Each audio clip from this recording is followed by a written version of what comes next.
I think one of the neatest things about pro touring cars and high performance muscle cars that get driven is that they get increasingly more refined with the new parts that come out, because people are asking these cars to do more and more and more.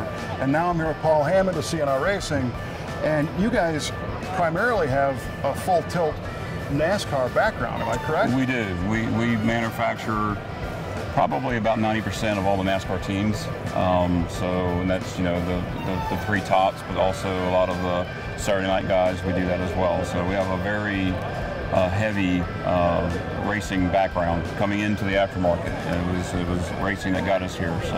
And that's cool. So that tells you right away that the stuff works. This radiator is a good example. This is our new 67 through 70 Mustang. Some of the design features on it are straight from the racing side of ours. The 5-plate power steering cooler with 6 ANs built into the radiator offers really convenient packaging. Yep.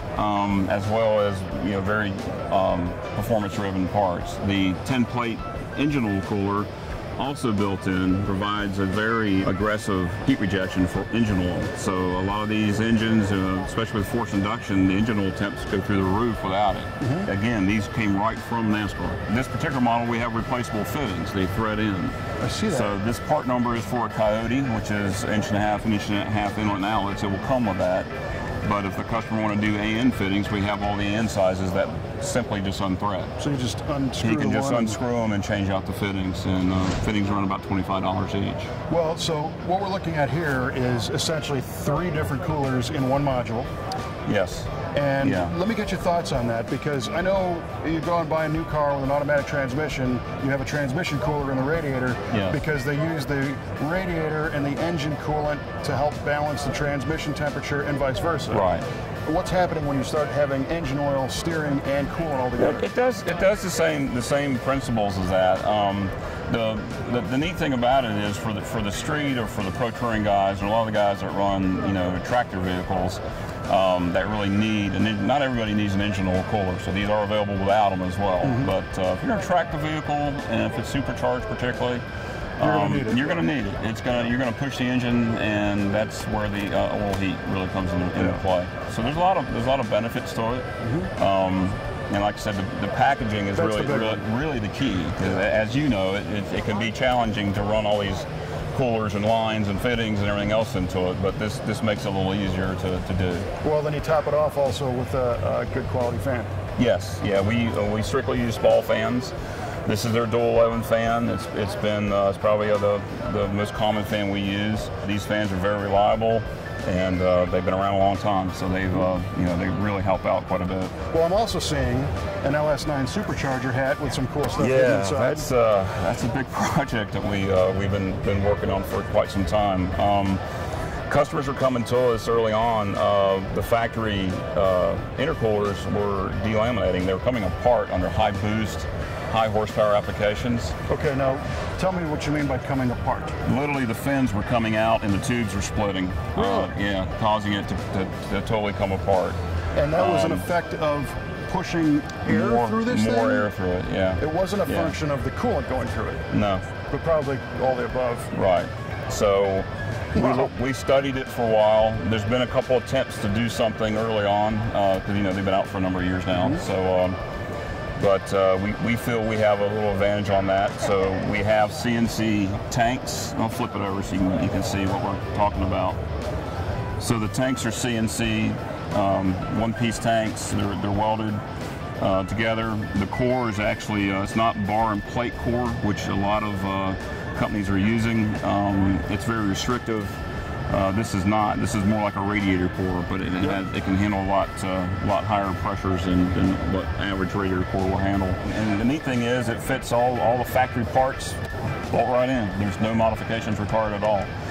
In early testing, we've seen 20 to 30 degree temperature drops. Wow. which will allow the engine builder to run more timing, which is key to get more power out of it. Yep. So, and it'll stay together long term. It will stay together long term. Yeah, you don't want that to break, because that's right in. That's right into the cylinders. Yes. Yeah. So.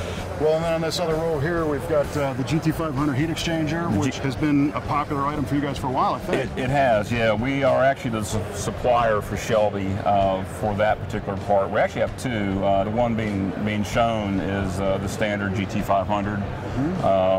Fits up to 2014, and there's also the 1,000 horsepower model, which is taller and more fan. It just required more cooling area than that. And then a companion coolant tank.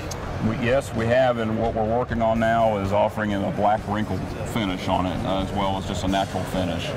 And that's something new. We're going to expand that across the line on those. Just has a cool look.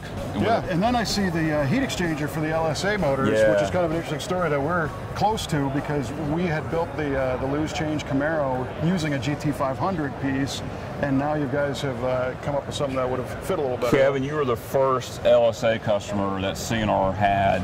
We didn't really have anything convenient for you, as you know, so we studied it, we got some parts and looked at it and so forth. So what we ended up with, we actually worked with Vintage Air. Rick Love helped us with this. It's a very tight fit on that. So the heat exchanger will bolt in, and the upper bracket, the bolt holes are the hood support brackets. Yes, right on a first-gen Camaro. Yep. So that bolts right into that, and then there is a lower bracket not shown here that the pin mounts into. So it's very easy to hook up. So and mount. That'll drop right in, and those 4 tabs on the front. 4 tabs on the front are for the Vintage Air AC condenser. So that's been out for over a year now. It was a new product here last year. We've sold quite a few. I have plenty on the shelf. We test fitted in the 69 ourselves. I have them go into other vehicles as well. I've got them in a Tri-5, some Impalas, and some second gens. Anybody who needs a heat exchanger. It's pretty universal. Yeah, with a pre-mount for the AC coil. Exactly. So it's smart thinking. Yeah. So that solves a big problem that you guys are aware created. of. Yeah. And then at the end up seeing a ZL1 exchanger that's upsized. We actually have several new heat exchangers. This is a 2013 to 14 ZL1 Camaro for the manual transmission. We also offer one for the automatics. The automatics have a transmission cooler right up underneath that, so they're about 3 inches shorter. Depth is not a challenge on that car, so we could put a bigger heat exchanger in it. It is a lot larger than the factory did. Plus, it's the 36 core, which is that closed tube centers on it. So you actually have more tube in that than over standard core, which really helps and aids in the cooling of it. Well, where can people see more of the stuff online and learn more? Absolutely, crracing.com. They can just simply call us as well. Very cool. Well, I appreciate you helping our customers' cars keep their cool. Absolutely, and bring out stuff that's innovative. It's a lot of fun. Yeah, it really is. So we enjoy doing it. Thanks, Paul. Thanks, Kevin.